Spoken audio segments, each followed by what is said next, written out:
Hello दोस्तों, कैसे हैं आप सब। आशा करती हूँ आप सभी स्वस्थ होंगे, मस्त होंगे। आर्ट्जी क्रिएशन क्रिएटिव हब में आप सभी का स्वागत है। आज लेकर आई हूँ मैं आपके लिए एक फिर से नया ट्यूटोरियल। आज के ट्यूटोरियल में हम बनाने वाले हैं कोई fish drawing with acrylic colours. तो सबसे पहले यहाँ पर ली है A4 साइज़ की अनुपम कंपनी की 250 GSM की शीट। यहाँ पर मैंने सबसे पहले बनाया है कोई फिशेस की एक कंपोजिशन जो कि मैंने फ्री हैंड बनाई है, और उसके बाद मैं यूज़ कर रही हूँ यहाँ पर Persian blue acrylic colour.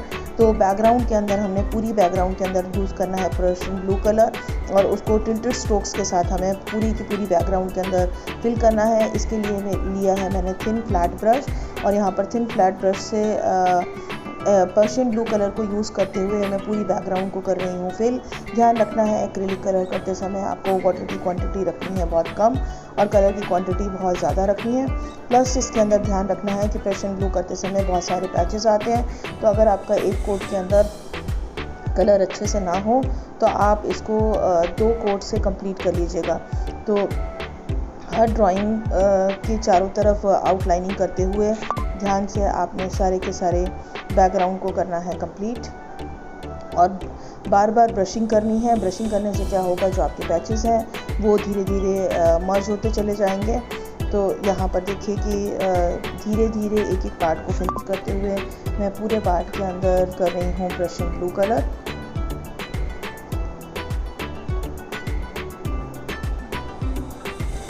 Leaf वाला एरिया हमको छोड़ देना है,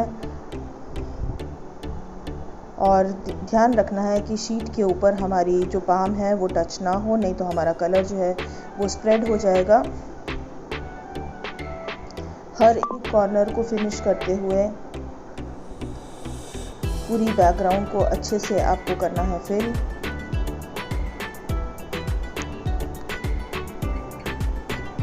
यहाँ पर मैं पूरे एरिया के अंदर डबल कोटिंग करते हुए और बार बार ब्रशिंग करते हुए अपनी बैकग्राउंड को कर रही हूँ फिल। तो ध्यान रखती हूँ हमेशा कलरिंग करते समय जो भी हमने नीचे ड्राइंग बनाई है उसकी आउटलाइन कर लें, ताकि हमारा जो कलर है वो ड्राइंग के अंदर ना जा पाए। और यहाँ पर ध्यान रखना है कि जो ब्रश का पॉइंट है वो आपका अच्छा होना चाहिए। तो ब्रश का अगर पॉइंट अच्छा होगा तो आप कलरिंग भी अच्छे से कर सकेंगे। तो यहाँ पर अपनी हथेली से अपनी ड्राइंग को बचाते हुए और पूरी बैकग्राउंड को फिल करते हुए मैंने पर्शियन ब्लू कलर जो है वो पूरी बैकग्राउंड के अंदर जो है वो फिल कर दिया है। थोड़ा सा एरिया रह गया है, इसको भी हम कर रहे हैं फिनिश।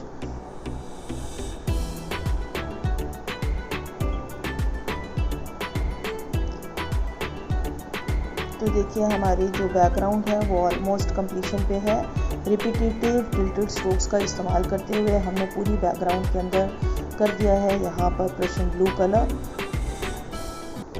अब हम करेंगे फिशेस के अंदर colour.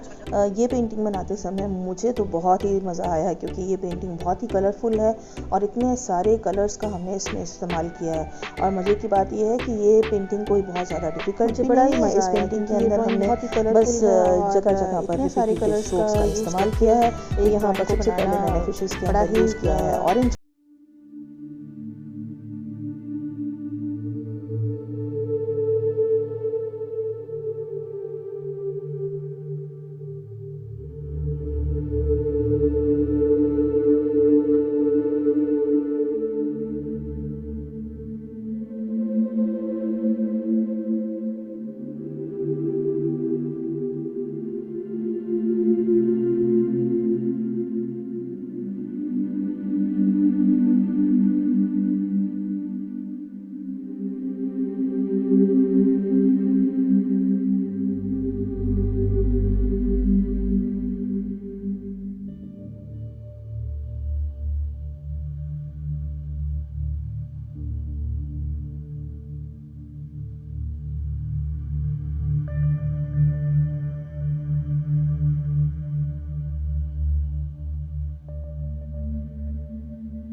Thank you so much.